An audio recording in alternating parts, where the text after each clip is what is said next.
Pare um instante. O que você vai ouvir agora pode mudar sua vida. E aí ficamos ali, o máximo que a gente aguentou. E aí ele nos desvencilhamos, demos um abraço, éramos amigos, demos um abraço. Ele foi embora. Eu disse, que coisa boa. Na hora que eu saio, alguém lá dentro de um carro me pisca o farol. Era um presbítero extremamente querido meu, Marcos Dias, um homem do meu coração, que nos apoiou tremendamente no ministério nosso ali. Marcos Dias estava com o carrinho dele ligado, me vendo naquela situação. Ele sabia dos meus sentimentos, e ali, não querendo se desvencilhar de mim, ele estava dentro do carro, com o carro dele ligado, e o aquecimento ligado, deu sinalzinho, e eu fui na direção do carro dele, porque eu sabia que era ele. Cheguei lá, ele disse, entra aí, pastor. Eu entrei, ai que delícia, aquele negócio quentinho, né? Ele olhou para mim, disse, você vai embora mesmo, né? Eu falei, vou, está na hora, né, querido? Ele disse, pastor, o senhor está fugindo de problema, né? Vai deixar esses pepinos tudo aí para trás, né? Eu disse, mas Marcos, para onde eu vou também vai ter pepino. Ele disse, pastor, mas é pepino de horta nova.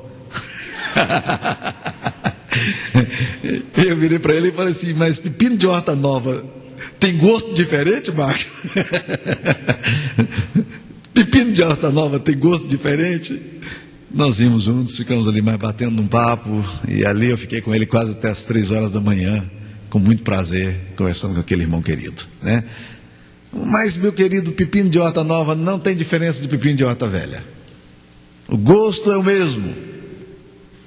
Mas quantas e quantas vezes nós daríamos tudo para fugir de situações conflituosas? Davi está enfrentando um problema aqui, e ele disse, Deus, como seria bom se eu tivesse asas para fugir desse lugar. Eu iria embora, eu iria para qualquer lugar, eu desapareceria daqui. Eu estou com vergonha, eu estou com raiva, eu estou irritado, eu estou zangado, eu não quero falar do problema. Já se sentiu assim? Essa é a primeira opção que normalmente a gente faz quando a gente enfrenta problemas. Segunda opção, ele começa a dizer aí no versículo 9, destrói, Senhor, e confunde os seus conselhos, porque vejo violência e contenda na cidade. Dia a dia, giro nas suas muralhas, muro dentro, campeia a perversidade. E ele vai falando, Deus, eu queria muito que o Senhor pegasse essas pessoas, versículo 15, e matasse essas pessoas. Olha o versículo 15, como é que fala? A morte os assalte e vivos desçam a cova. É requinte de crueldade. Essa é a segunda atitude que normalmente nós assumimos quando a gente enfrenta problema. Eu vou quebrar a cara daquele vagabundo. Ela vai ouvir o que ela precisa ouvir. Pois eu vou dizer toda a verdade agora que eu não tenho sangue de barata. Já disse isso para alguém? Ou já pensou em dizer isso para alguém? Não é assim que a gente se sente? Ele vai pagar.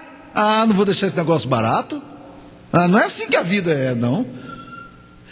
Davi tem o mesmo sentimento que nós costumamos ter para resolver nossos problemas, meus queridos.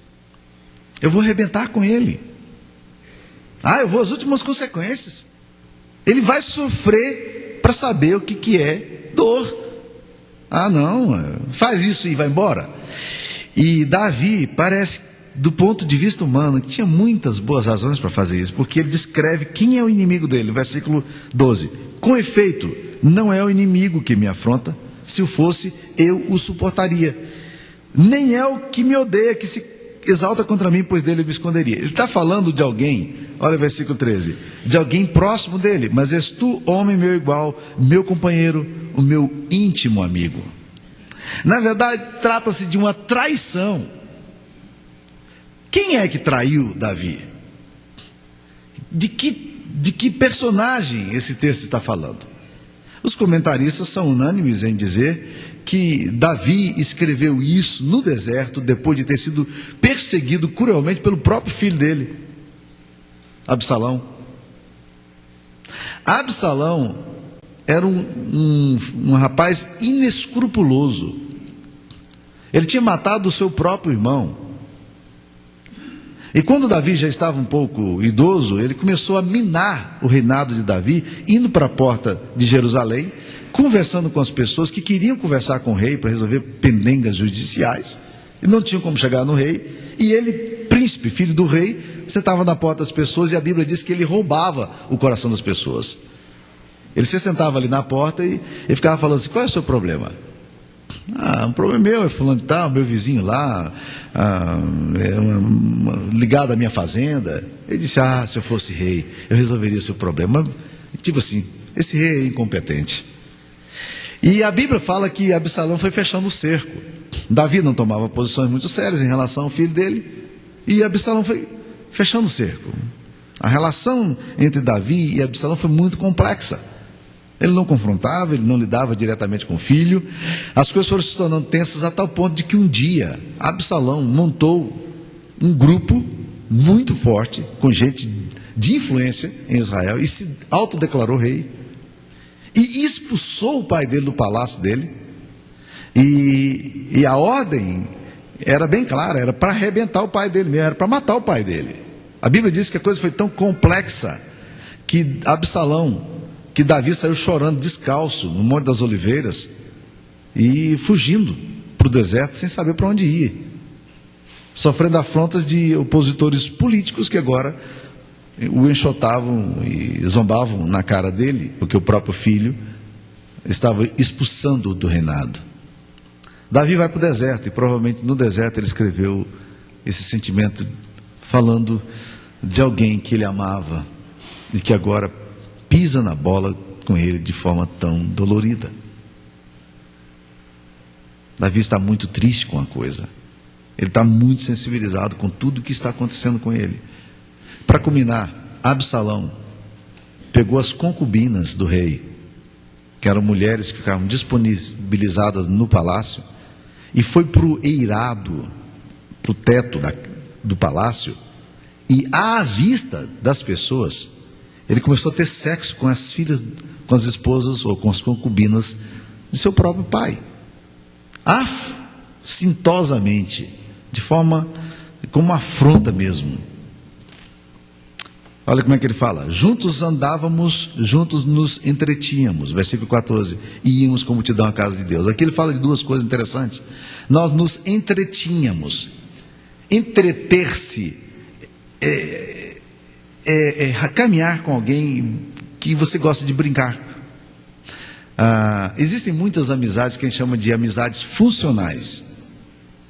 Na igreja, trabalho, nos negócios, a gente tem amizades funcionais, que elas funcionam como uma teia de network, de relacionamentos, mas que são meramente funcionais.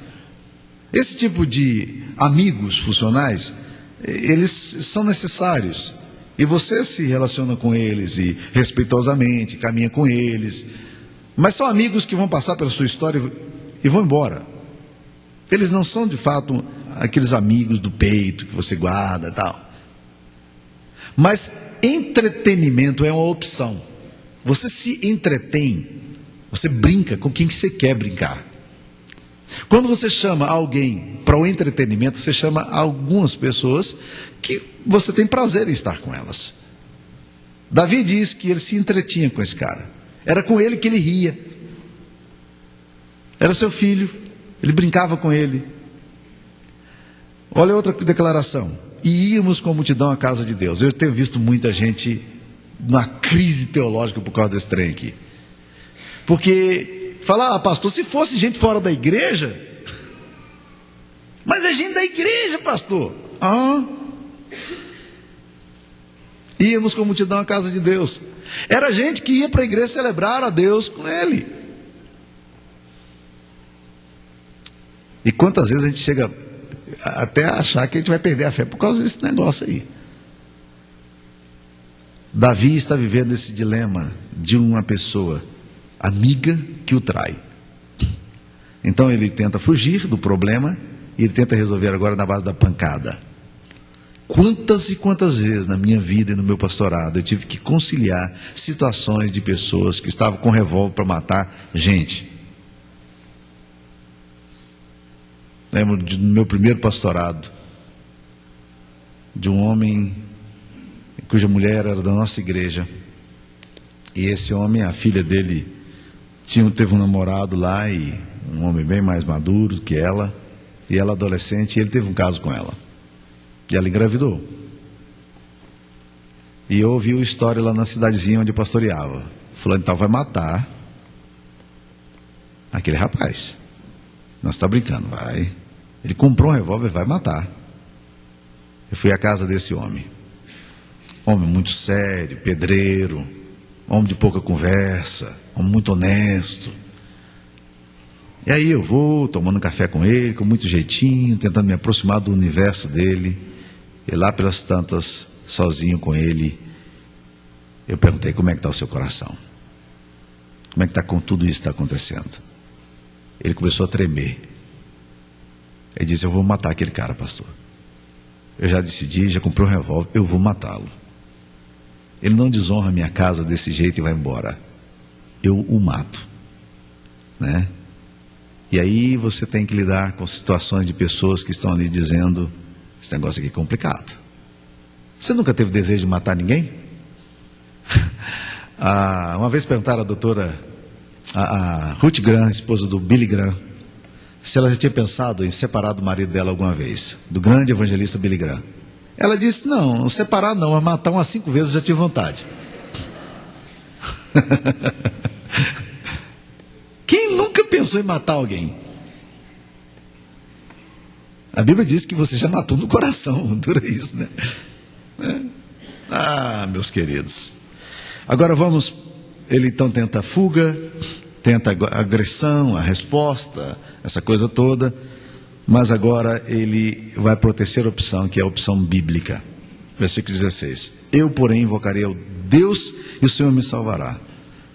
À tarde, pela manhã, meio-dia, farei as minhas queixas, lamentarei e ele ouvirá a minha voz. Eu decido uma outra coisa. Eu vou para a presença de Deus. Eu não sei, meu coração está com taquicardia, eu estou perturbado, eu estou perplexo, eu estou confuso, eu estou com raiva. Mas eu sei que o único lugar seguro para onde eu posso ir é chorar diante de Deus. Eu vou lamentar, eu vou chorar na presença do Senhor. Eu vou clamar ao Senhor incessantemente, Ele vai ouvir a minha voz. Ele vai me atender, Ele vai me socorrer. Esse é o caminho de Deus. E eu acho bonito porque todo o texto, até aqui no Salmo 55, é um texto que ele coloca as coisas na primeira pessoa do singular. Ele está falando dele. Mas quando chega no versículo 22, ele já coloca como recomendação. É um imperativo. Confia os teus cuidados ao Senhor e Ele te susterá. É como se ele estivesse dizendo assim: eu sei o que é isso. E eu quero dizer para você que passa pela mesma situação. Confie os teus cuidados ao Senhor e Ele te susterá. Jamais permitirá que o justo seja abalado. A crise mais forte que você enfrenta hoje, a oposição mais forte, a calúnia, a mentira, as acusações, a traição. Confia ao Senhor, Ele vai ser o seu advogado. A Bíblia usa uma expressão muito interessante sobre isso. Várias vezes aparece na Bíblia: Deus é a minha vingança. A Bíblia nos recomenda em Romanos 12: não te deixes vencer do mal, não te deixes vencer o mal, mas vence o mal com o bem. A Bíblia nos recomenda: dai lugar à ira de Deus, amados irmãos, mas não vos vingueis a vós mesmos. Transfere essa tarefa para Deus, deixa Deus ser Deus na sua história. Deixa Deus dirigir seus passos. Deixa Deus lidar com aqueles que traem você, que falam mal de você, que te oprimem hoje. Deixa Deus ser Deus na vida dele. Não seja você o Deus. A Bíblia fala que a ira dos homens não produz a justiça divina. Você não vai produzir justiça. Você também é pecador. Eu sei que muitas vezes você vai ter vontade de tomar as decisões por você, mas deixa Deus ser Deus. Isso não é tarefa sua.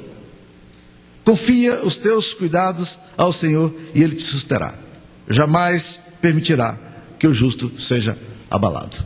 Essa é a convicção do salmista e essa é a recomendação das Escrituras Sagradas para nós. Nós vamos participar da ceia agora. E ao participarmos da ceia é bom a gente lembrar dessas coisas fantásticas. Jesus, traído, negado, esbofeteado, ele vai para a cruz para dizer: Pai, perdoa-lhes, porque não sabem o que fazem.